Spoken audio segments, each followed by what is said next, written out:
Helena had spent the entire day painting a spear of white hollyhocks and white chrysanthemums. As the day outside was ending and she was losing her light, she was getting more and more frustrated with it. Richard came home and suggested they go out for dinner. She asked his opinion. "It seems so chaotic," she said.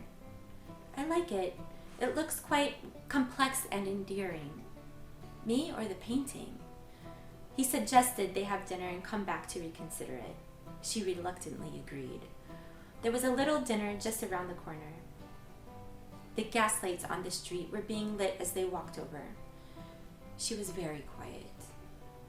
He talked about his day and who he saw and the manuscripts he had worked on. She ate quickly and asked for a second serving of the spaghetti. "You've not eaten all day?" he asked. "I was sick this morning after you left." "I don't think I will paint flowers any longer, and I will instead do portraits of my ancestors," she said suddenly. When they returned to the studio, Richard suggested that he put the painting aside, its face to the wall, for several days, lest she be tempted to destroy it. "It's really quite good," he told her. She let him remove it. She lit every lamp in the room and moved them around her easel. "I'm going to paint a self-portrait and give it to Molly for her birthday," she declared. Richard let her be.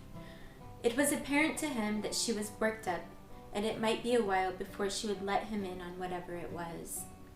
The workup was of herself, with her back to the window, in a green dress with amber beads, blue ribbon, blue kerchief in her right hand, a palette in her left. After another couple hours, Richard came for a look and was delighted. "It's wonderful," he exclaimed. He went back to his book. In working on the portrait a little further, she damaged it and threw it down, her brush and palette, and broke into tears. "I'm pregnant," she shouted at him. Richard got up and crossed the room to her. He wasn't sure how to react. "You are really upset." "I don't want it." "Helena," was all he could think of to say. "We have enough. I want you. I want to paint." "We'll get through it together," he said. "We are capable people." "I don't want to be a capable person."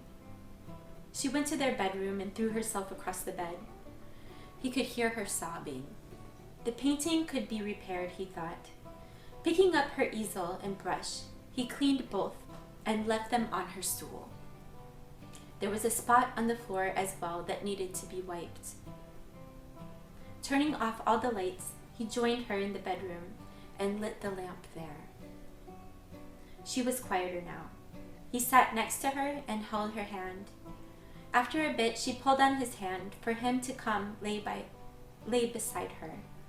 She put her head on his chest, and they lay there in silence. He woke up about midnight. They were both fully dressed. He turned off the lamp and went back to her. Monday, the 12th of April, 1875, from Richard's and Helena's journal. It is the same old story. Life and the solution as impossible as ever. Thursday came to me, the conviction that fate, the only fate which even Richard cannot take from me, has come.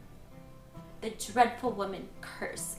It does not seem that, the cruel relentless, not to be escaped fate. Who knows what will be the end?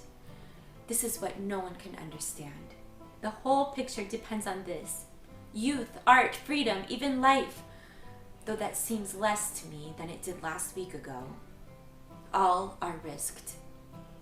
For something I don't even wish for.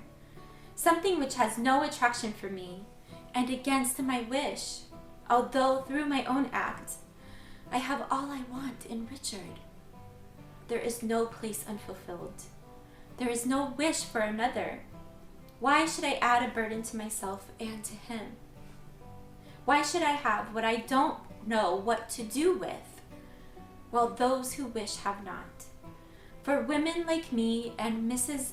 La Farge, there are, as she said, no such thing as the joys of maternity. She had 8. I must try to bear it, I don't see how, but I suppose it can be borne. I feel like the people in hell who had leaden cloaks. I am frightened and weighed down with heaviness. Richard is really an angel. His care of me, his thoughtful guard lest this should come upon me. Who has ever seen such a man? And he suffered all my pain, or part of it. Why can I not hide from him? And yet, when I try and lead him off, I feel mean. To lie to him, even to make him happier. But I ought to. It is the old agony over again. How bitter, how bitter, how bitter. How can I drink such a bitter cup? If it really were for Richard, I wouldn't be as hard. If he cared for his fatherhood, and I could not do without it, but he is content with me. Or isn't he? Perhaps he has not enough. He may not have enough. If he cared more for that than for me, or half or quarter or 1,000th part, I should not die.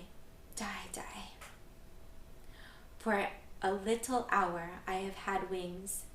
It seemed possible to fly over this dust and stones, but earth to earth.